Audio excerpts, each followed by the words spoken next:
Hello, everyone, and welcome back to the podcast. We are your hosts, Joel and Sebastian, and today on the podcast, we are honored to welcome the Associate Director of Global Earth Day, Aidan Charron, to the podcast. Aidan will be diving into topics such as climate change and the future of renewable energy. Thank you for watching, and we hope you enjoy our chat with Aidan Charron.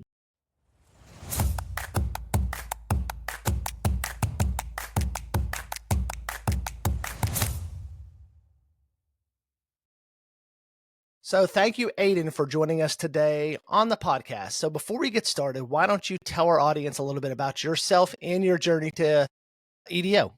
Yeah, sure thing. Thank you guys so much for having me, by the way. I really appreciate it, especially with all that's going on lately, especially in the news and everything.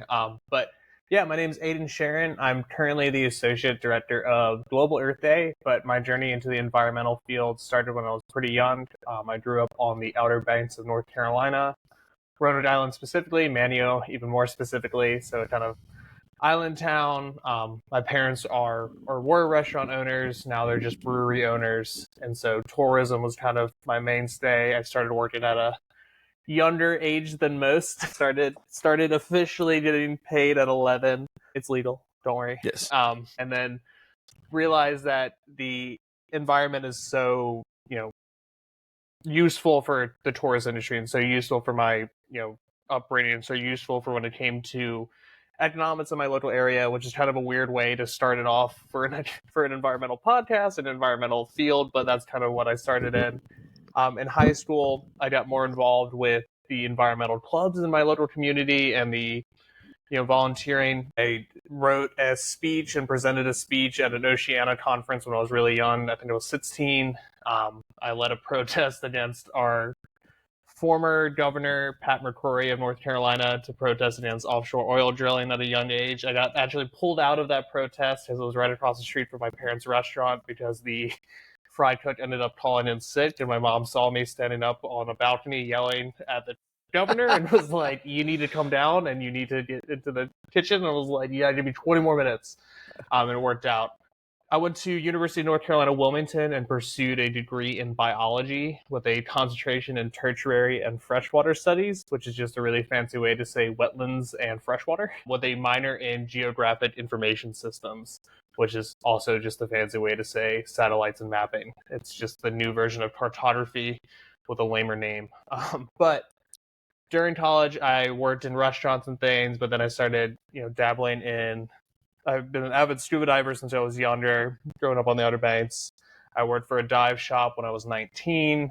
And then in college, I actually got a job working for the North Carolina Aquarium at Pine Knoll Shores.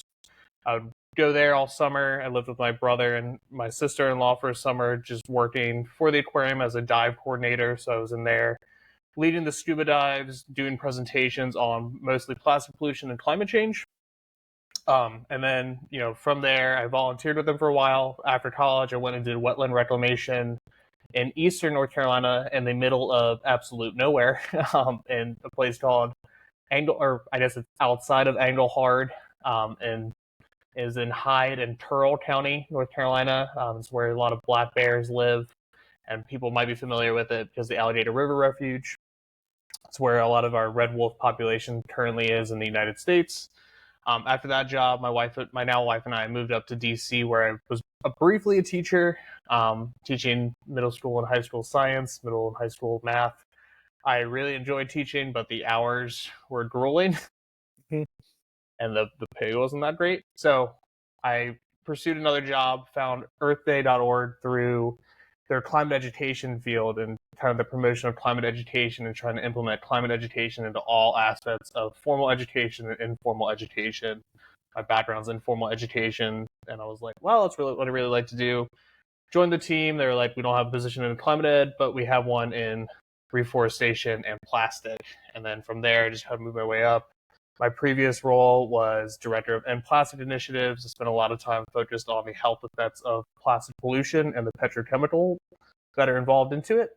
Gone to a bunch of INC, which is Intergovernmental Negotiating Committees for a Global Plastics Treaty, or I think I'm supposed to call it an amendment. I got yelled at by a couple government officials for calling it a treaty. But basically just sitting in a room for 20 hours a day, arguing over the difference between a period and a comma in a sentence and whatever the hell a bracket is, and just kind of trying to take that information and translate it to the general public to become more palatable. We had a really successful Earth Day around that theme and just kind of getting the word out about the health effects of plastic. So I was tapped to kind of run our all-around programs. So that's how I became the Associate Director of Global Earth Day this past August. And we're really ramping up. It's our 55th year anniversary. We're really excited about our theme this year being Power Our Planet, centered around renewable energy, but also making sure that everybody is included with Earth Day and with our kind of thematic process. And just kind of meeting people where they're at when it comes to the environment and the environmental needs that are most present in that community. So whether it's a small faith-based community that's just calling for more trees to be planted in their backyard, or it's Toronto asking for more bike paths to make a cleaner environment. We're kind of plugged in everywhere and just trying to bring voices to all those communities. Cool. So you've touched on it a little bit here, but so you mentioned your theme is Our Power, Our Planet. So kind of elaborate a little more on that, and then just why you guys chose that. Yeah, so Our Power, Our Planet was basically, we were trying to come up with a way to bring everybody in, but at the same time make the focus around renewable energy. We went with Our Power, Our Planet because it kind of has two meanings. Our Power, Our Planet, meaning people have the power to make change, but also our planet produces power, whether it's through geothermal, hydroelectric, solar, wind, and all those things. We are calling for a tripling of renewable energy generation by 2030. It may sound like a pretty far out there reach, but a lot of states in the United States are already falling down this path, as well as countries all over the world. Costa Rica has run 99% on renewable energy. I believe the Netherlands are really up there as well. States in the United States that you wouldn't think of are leading the charge. Texas has the most amount of wind power that's going up. Texas has the most amount of wind power generation and solar power generation, I believe. But what we want to see is kind of an equitable transition away from fossil fuels. We don't want to see the same mistakes made when it came to the fossil fuel industry, just leaving people behind and also taking advantage of people that we're still seeing today. We do want to see this transition to renewables, but there's a lot of mining that's involved with it, so we want to make sure that the mining is safe, the mining is equitable, and it's supplying jobs all over the place, and it's supplying money to those communities that are going to be affected, and supply education resources so they can get an education, they can pursue higher levels of education via that money. So that's kind of what we're shooting for. And we're also just, with Our Power, Our Planet, looking to do Earth Day global conversation. And it's that meeting people where they're at. So figuring out what's the most pressing issue and then acting as kind of the focal point or the voice for those communities to talk to an international audience. So awesome. You kind of talked a little bit about climate change in there. So we are recording this on election day. And one of the things that we've been hearing about in the election is climate change. So so how can you elaborate on climate change, not just at the global level, but also breaking it down at the local level as well? Sure. Make sure everybody went out and voted, but I guess it's a little too late for that. Yep. But from a local level, we see climate change and we think that it's not going to affect us directly, especially here in the United States. We don't typically hear about it. But I'm from the Outer Banks of North Carolina. I'm from a beach town, or near beach town, I guess, with Manio. I get arguments with people that live actually on the beach. I'm 2 miles away, so it's whatever. But what we're constantly seeing is we're seeing houses fall into the ocean on a monthly basis. If you look down into Rodanthe, North Carolina, those houses are falling into the water faster than anywhere else in the United States. We're also seeing the pullout from insurance companies into these areas that are most affected by climate change. The other thing we're seeing is an increase in temperatures for these local communities, especially in larger cities, due to just kind of the acting as heat sinks because they don't have that canopy cover that's so necessary. And what else we're going to see is issues over water resources. Water resources are going to become a huge issue in the future, and it's something that when I talk to government representatives or defense representatives, I'm like, what is the most pressing issue for the government? How are we going to drive this conversation around climate? How are we going to drive this conversation around plastic? They always say it's about defense and it's about scarcity of resources. And then climate change is going to play a huge role in that. If we start using more and more water to just cool people down, we're going to run out of water for agriculture. We're going to run out of water to give people something to drink. So it's It's all encompassing, and that's not including the biodiversity effects that climate change has. Increasing temperatures make some communities and some niches uninhabitable for that local population and allows invasives to move in instead, and those invasives tend to take over and just kind of drive out the local populations that have been instrumental for millions of years, if not billions of years, for that area. Awesome. Cool. So, how does renewable energy help combat the effects of climate change and drive to that kind of more sustainable green economy? Yeah, so renewable energy is the only path forward to making sure we don't hit that scary benchmark of 2.0 degrees Celsius on average that we're seeing and trending up and up and up, and we're all like, why haven't countries done anything about it? Wasn't the Paris Climate Accord supposed to fix this? And it's because we haven't invested enough into renewable energy and actually moving away from petrochemicals and fossil fuels as our main energy source. Fossil fuels are the main emitter of greenhouse gases. Greenhouse gases trap heat into our atmosphere, causing climate change, causing what people used to refer to as global warming. And with that, all the economic, ecosystem, biodiversity, houses fall into the ocean effects. As we pivot away from those and into renewable energy, we can start reducing our carbon emissions and our greenhouse gas emissions. And we have essentially limitless power. Like, I know it sounds like crazy and kind of evil genius-y, but the sun's always going to be up there as long as humans are on the planet. The wind's always going to be blowing, so we need to start tapping into this. But what we're missing is investments in batteries, especially, and investments into the grid when it comes to electrical systems. California's already producing more than enough power, but the issue they're having is actually disseminating that power and keeping their grid up to scale, and also storage. So what we need to see is more investment into the storage and upgrading the grid, both here in the United States and all over the place. We also need to start, propping up communities that don't really have a lot of power. Like most of the world, I'm sorry, I shouldn't say most of the world, about 1 billion people are lacking sufficient power. If we supplied them with solar energy on their farms or wind energy on their farms, they would be able to supply enough power for their villages, enough power for their communities, and kind of push them towards the 21st century, push them towards more equitable jobs, more equitable communities, and a higher wage. So that's just kind of some of the little things. And then just to avoid just absolute ecological collapse, we have to step off of fossil fuels. It's the only path forward. It's going to take some time, and there is going to be a transitionary period between where we're using both a lot of fossil fuels, or I guess at the same rate we're doing, and a lot of renewable energy. Our energy consumption internationally is not going down anytime soon. We're seeing an uptick in energy consumption from AI. We're seeing an uptick in energy consumption from data centers, and the only way that we can kind of handle that is, and without causing ecological mayhem, is via renewable energy. We have companies building up large-scale renewable energy farms just to power these data centers, and we just need to see more of that. We need to, start calling out our corporates to start doing more of that and start making sure that, like, when they're building these things too, though, they're also talking with the local communities about it. They're not just building it up, and they're not just taking power away from those local communities and causing their prices to go up.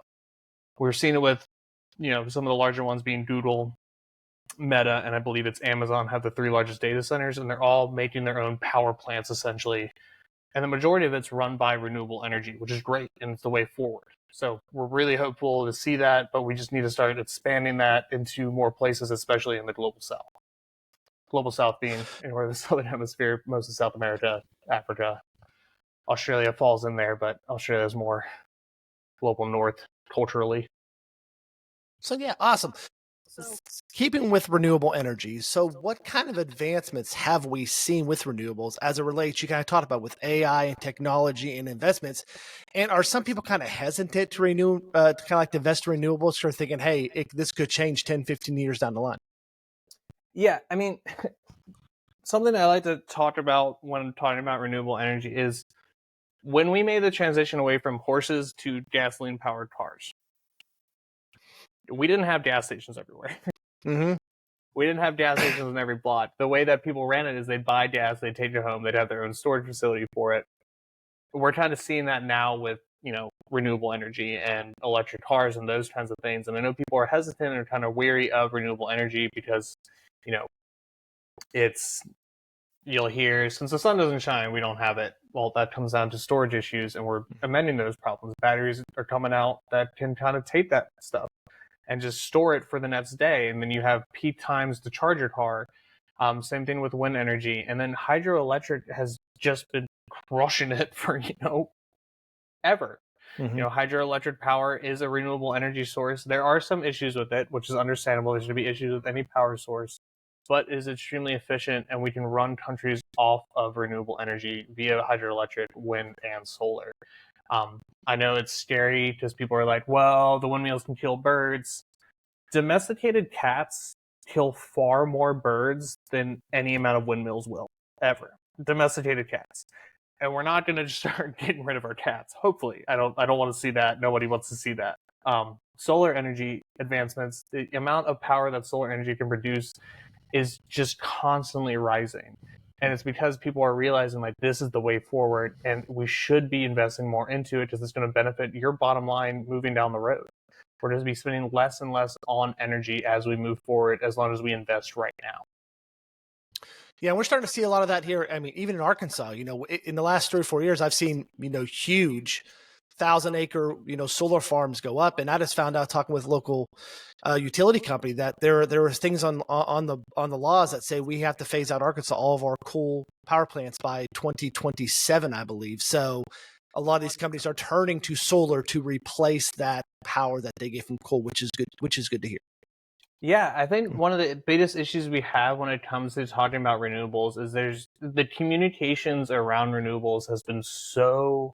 Can I curse on this podcast? Sure, why not? It's been real shitty. Yeah. Like we just had our government just put massive amounts of money into the largest climate bill is what it was claimed as, but it was the largest investment into states. Yep. Mostly being red states. North Carolina got a huge investment. Arkansas got a huge investment into renewable energy. But it's not talked about enough, and it's not talked about well enough. We keep saying there's not enough of this technology or these jobs are just temporary, but in reality, they're not temporary. We're constantly producing solar panels. We're going to be constantly producing windmills, and we're constantly producing the propellers for those windmills. What is a temporary job is the building of a pipeline for fossil fuels. You can boast that, it creates 1,000 jobs. The majority of those jobs are going to be temporary. There's going to be some upkeep that is going to supply some jobs, but in reality, those are very temporary jobs, and that's just not going to be worth it in 10 years. Like, as the price of energy when it comes to renewables goes down, the price of fossil fuels is going to go up, and we're at that kind of tipping point right now. And what it's going to take is a lot of government investment, which I'm glad to hear that Arkansas is moving away from it. And also just investment from the private equities and the private firms, which we're also seeing a huge uptick in. Sweet. So you kind of already just answered the question I was going to ask, so I'm just going to move on to the next one. So let's just talk a little bit more about y'all's organization. What exciting things do you guys have coming up in the next year? Yeah, we're pretty excited. It's our 55th year anniversary. We're hoping to do a big blowout for our 50th anniversary, but a certain international pandemic kind of put those plans on hold. So we're hoping to host a lot of conversations around, what local governments are doing, what local groups are doing, what faith groups are doing, what sports groups are doing, just around the environment. But also we're looking at doing something in DC, depending on how the election goes. It's not going to be a celebration either way. It's going to be kind of holding whatever administration is in power to account.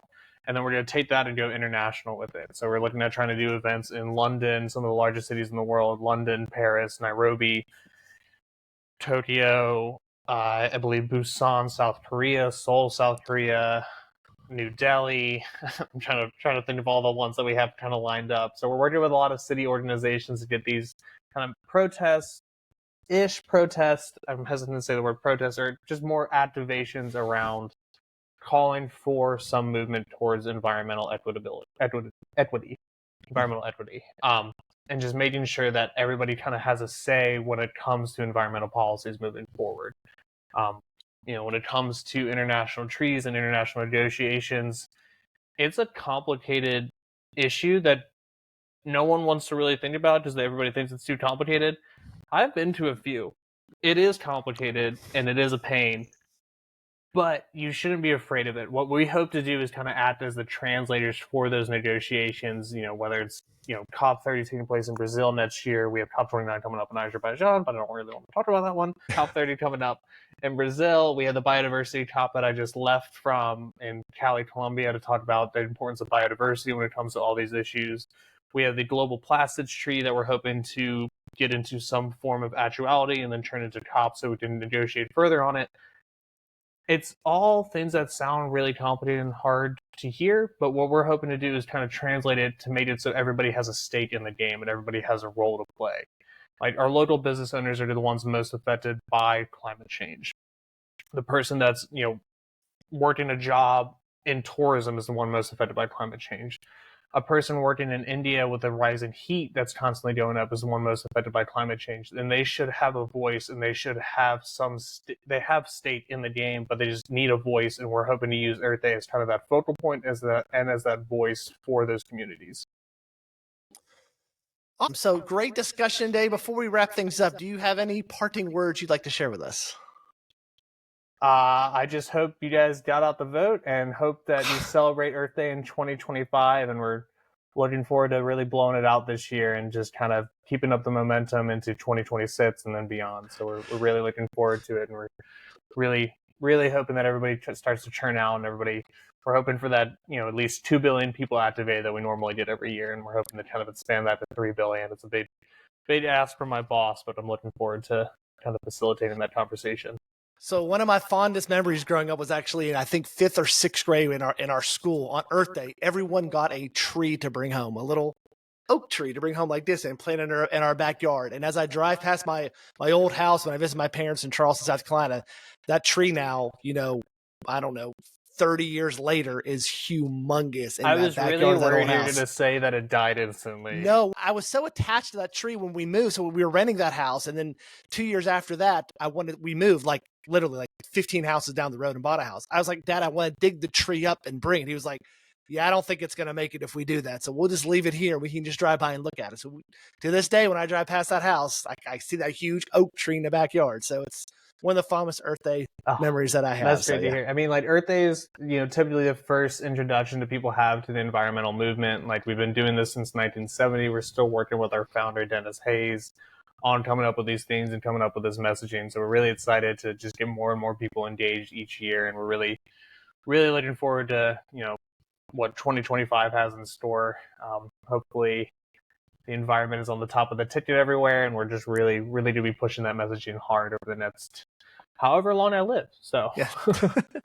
Well, thank you so much, Aidan, for joining us on the podcast today. We love the work that EarthDay.org is doing to help protect the environment and promote renewable energy and a green economy.